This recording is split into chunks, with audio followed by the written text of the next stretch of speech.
అండి అందరికీ నమస్కారం. ఈరోజు తెలుగు బోధనా పద్ధతులు, తెలుగు మెథడ్స్లో భాషా స్వభావం గురించి ఈ వీడియోలో చెప్తున్నాను. డైరెక్ట్ ఈ క్వశ్చన్కి వద్దాం. భాషా స్వరూప స్వభావాలను తెలుసుకోవాలంటే దాని లక్షణాలు, నిర్వచనాలను అర్థం చేసుకోవాలి.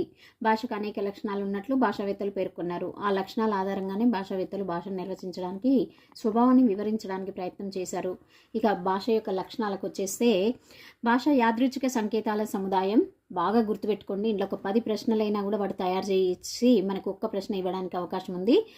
భాష అనగా భాష యాదృచ్ఛిక సంకేతాల సముదాయం. అనుకోకుండా మనం సైగలు చేసుకోవడానికి ఉపయోగపడే సముదాయం భాష. భాష సామాజికం, అందరికీ సంబంధించింది. భాష కేవలం మానవులకు సంబంధించిన సహజాతం కాని ప్రక్రియ. భాష అనుకరణీయం, అభ్యసనీయం. భాష అర్థవంతమైనది. భాష పరిణామశీలి. ఇక భాష భావప్రసారణ మాధ్యమం.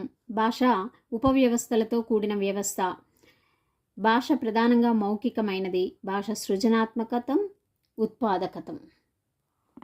ఈ విధంగా భాష యొక్క స్వభావం, లక్షణాలు వివరింపబడ్డాయండి.